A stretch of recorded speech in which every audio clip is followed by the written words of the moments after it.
Today's review is for Love Actually from 2003. The director was Richard Curtis. The music composer was Craig Armstrong. The cast included Hugh Grant, Keira Knightley, and Bill Nye. The film follows the lives of 8 very different couples and dealing with their love lives in various loosely interrelated tales, all set during the frantic month before Christmas in London, England. So there's a lot going on in this movie. It was cute and okay. It wasn't as overrated as I thought it would be. It could have been shorter. There are so many stories in this film.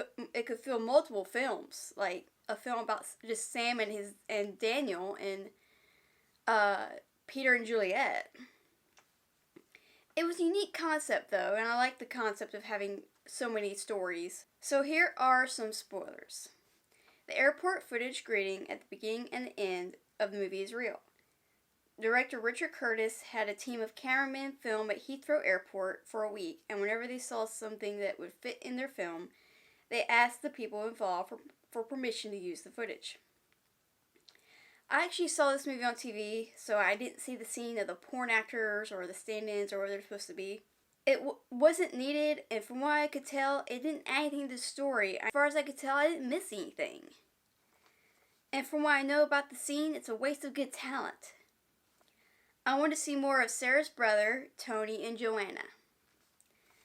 Laura Linney filmed this movie in England while she was working on Mystic River in Boston. She flew across the Atlantic several times within a few months in order to complete her work on both films. She must have had some crazy jet lag. The idea for Mark's surprise of the band singing All You Need Is Love at Peter and Juliet's wedding came from Jim Henson's funeral, where all of the puppeteers brought their Muppets and sang a song. And why did they make the U.S. president so creepy? Was that the intention? And were there no repercussions for what David said about the relationship with the U.S.? It looked like to me that Harry was mostly scared of Mia in almost every conversation with her after she started flirting with him, but then became suddenly intrigued enough to call her about her Christmas present. And so when Mark is doing the cue cards, what if Peter opened the door instead of Juliet? And why didn't Juliet ever tell him about this? I mean, I know they were best friends, but to me that is something you should, probably tell your husband.